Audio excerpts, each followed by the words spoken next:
Et bienvenue pour cette nouvelle vidéo sur Cap sur la bourse. Aujourd'hui on va parler de Aston Martin. Aston Martin, qu'est-ce que c'est? Je suppose que tout le monde connaît comme d'habitude. C'est une société qui fabrique des voitures de luxe, d'élégance à l'anglaise comme ils disent. En gros c'est un petit peu le concurrent de Porsche, etc. Mais en Angleterre. Enfin, en gros ils sont sur le même segment, pardon, sauf qu'au lieu d'être une entreprise allemande, eh bien c'est une entreprise anglaise. Bon bref, donc du coup, Aston Martin, c'est le classe à la James Bond, c'est les véhicules de James Bond. Mais en plus de ça, c'est une écurie automobile, donc une écurie notamment de F1, qui avant était liée à Red Bull, qui a fait une envolée phénoménale. Donc Red Bull en F1 qui a eu 4 titres mondiaux d'affilée, il me semble. Ensuite, on a eu donc Mercedes qui a explosé, qui a remporté 7 titres d'affilée. Et puis, pendant ces 7 titres d'affilée, on a eu une remontée de Red Bull Aston Martin assez impressionnante. L'année dernière, BWT, donc Racing Point, qui a monté en flèche avec un nouveau président à sa tête, qui est Lawrence Stroll, investisseur milliardaire québécois. Et Lawrence Stroll a racheté Aston Martin. Donc il est rentré au capital d'Aston Martin euh, jusqu'à être actionnaire majoritaire. Et ça a fait que l'écurie Racing Point est devenue l'écurie Aston Martin. Voilà pour la petite histoire sport automobile F1.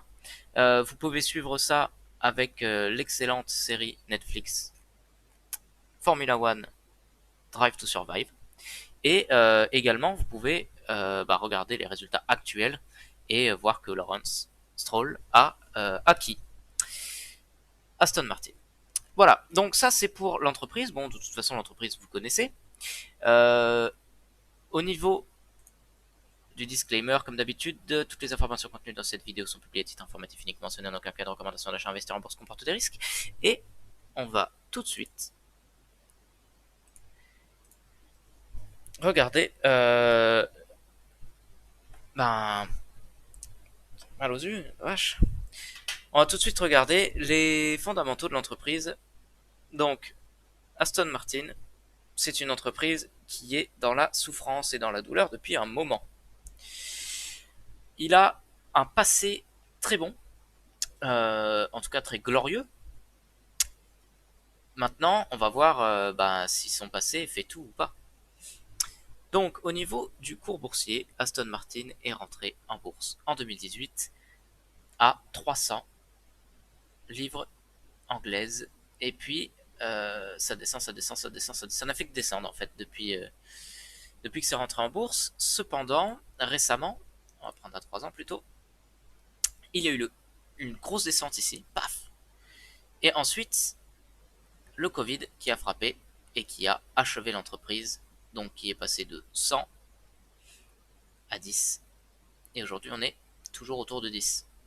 Donc on est sur une très légère pente ascendante, mais finalement, si on regarde cette année, c'est plutôt descendant. Là, ici, on vient de faire un rebond. Et sur les derniers mois, on est plutôt en train de remonter. Sur les derniers mois, je veux dire sur le dernier mois finalement. Donc du coup, au niveau boursier, c'est vraiment pas fou là. Par contre, le gros avantage, c'est que par rapport à son arrivée en bourse, eh ben, elle est cotée 30 fois moins. 32 fois moins pour être exact. Bah ouais, on va dire 30 fois moins. 30 fois moins, puisqu'on est à 14 aujourd'hui. Donc du coup, quelles sont les nouvelles? Les nouvelles, c'est que le dernier trimestre publié est plutôt intéressant, puisque on fait des bénéfices, 92% de bénéfices supplémentaires par rapport à 2020, on le voit ici. Cependant, enfin au niveau du chiffre d'affaires, cependant, ça reste du déficit, et donc le déficit est de 89 millions, ce qui est énorme. Bon, donc ça c'est la mauvaise nouvelle. Mais d'un autre côté, ça reste la bonne nouvelle, parce que la bonne nouvelle, c'est que on s'améliore sur les chiffres. Ensuite, on a ici la price target qui a augmenté. On a également l'executive chairman, donc le président de l'entreprise, qui est Lawrence Stroll, hein, celui dont on parlait tout à l'heure. Lawrence Stroll, hop là, pardon. Lawrence Stroll, c'est lui. Donc bon, vous voyez les petites photos de quand il était chez BWT, donc Racing Point. Bon, aujourd'hui c'est devenu Aston Martin, mais bon, c'est lui, c'est un milliardaire québécois, canadien, pardon, canadien. Et ça, c'est son fils qui est le pilote d'Aston Martin. Donc du coup,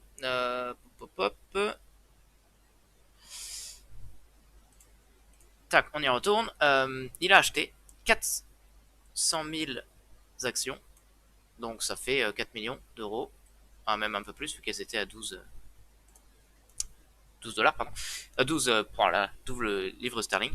Bref, donc, sachant qu'il y a quelqu'un qui réinvestit dedans, potentiellement il y a de quoi faire quelque chose, sachant que c'est pas la première boîte dans laquelle il investit et qui redresse.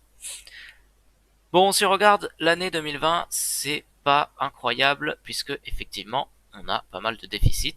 En revanche, on a un PE ratio, on a un engouement des investisseurs qui est assez faible. Bon, de toute façon, on l'a vu au niveau du cours boursier par rapport à l'entreprise et aux résultats qu'elle fait. Bon, après, les résultats, quand on les regarde, ils sont quand même plutôt mauvais. Donc on comprend le peu d'engouement qu'il y a. Ils estiment que elle est un tout petit peu sous-évaluée, mais qu'on est à peu près au niveau du prix cible. Bon, là, au vu des résultats, de toute façon, c'est très difficile de dire où on devrait être avec des chiffres. Bien, donc là, on voit, ça fait peur, hein, c'est que du déficit. Au niveau du chiffre d'affaires, on est en progression et les analystes prévoient qu'on fasse que monter. Donc ça, c'est une très bonne nouvelle. Ils prévoient cependant qu'on n'atteindra pas la rentabilité, c'est-à-dire qu'on ne fera pas de bénéfices positifs avant 2024. Donc ça, c'est vraiment pas cool. Et depuis 2019, ici, on était en déficit. Donc là, c'est plutôt mauvais, mais félicitations du jury quand même, enfin encouragement, parce que on a une courbe qui est ascendante, et ici, voilà, c'est plutôt, ça peut être intéressant, et vu les résultats d'Aston Martin actuellement en F1, ça peut aider à faire de la pub et à promouvoir cette marque. Au niveau du passé de l'entreprise, c'est une entreprise qui souffre depuis le début. Ici, on a explosé un petit peu, mais je pense que c'est dû aussi à l'entrée en bourse, qui a permis de récolter peut-être un petit peu de fonds. Mais bon, sinon, c'est pas... C'est mauvais, hein, on va pas se mentir, c'est très mauvais. Très très mauvais.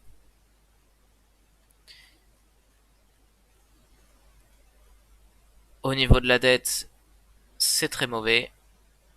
Encore que on a de l'amélioration, puisqu'on a de plus en plus de capitaux propres par rapport à la dette. Aujourd'hui, on est à 175% en dette équité ratio, contre 1600, 200, etc. Donc là, on est sur la période la plus saine depuis 2016. Non. Si, depuis 2016. En ratio dette sur capitaux propres. Cependant, ça reste mauvais.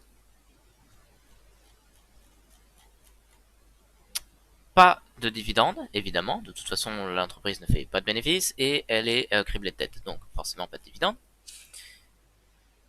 L'exécutif chairman, on en a parlé. Et achat d'insider, donc Lawrence Stroll qui rachète petit à petit. Alors, quelle est la stratégie de Lawrence Stroll? À mon avis, il achète énormément de capital de Aston Martin qui est au bord de la faillite.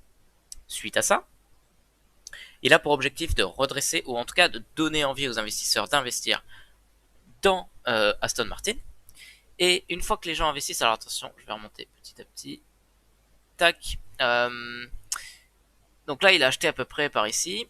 Donc une fois que les gens réinvestissent dans Aston Martin, parce qu'ils commencent à y croire pour, je sais pas, si ça monte à ne serait-ce que 30 par exemple, et ben lui il fait un x3 et soit il reste sur l'entreprise et il continue à la faire fructifier pour remonter jusqu'à son rythme de croisière qui était à 200 ou à 99, ce qui ferait 1 x 10, soit il vend et il a triplé sa mise dans Aston Martin.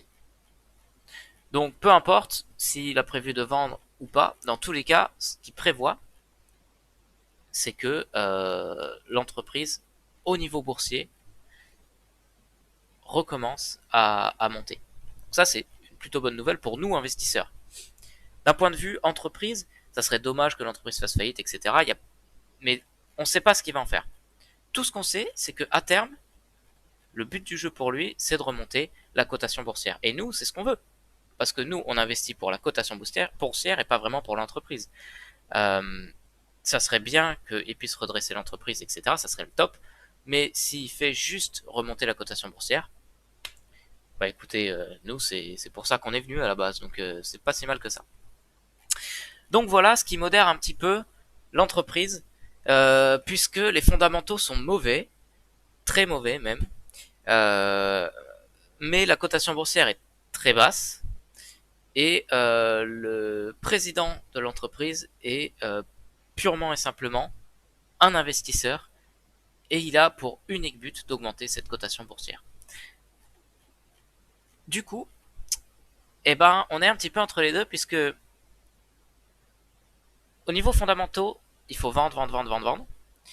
Au niveau cotation boursière, il faudrait acheter, acheter, acheter. Et au niveau de ce qui se passe en ce moment pour Aston Martin, eh ben moi je serais pour acheter, acheter. Donc voilà, moi personnellement, j'ai acheté des actions Aston Martin. J'en ai pas acheté énormément, évidemment, puisqu'on a vu les risques liés aux fondamentaux. Cependant, il y a moyen de faire une très belle plus-value sur le long terme, et même sur le moyen terme, à mon avis, pour Aston Martin. Voilà, voilà. Merci de m'avoir suivi, et puis à plus pour une nouvelle vidéo. Salut!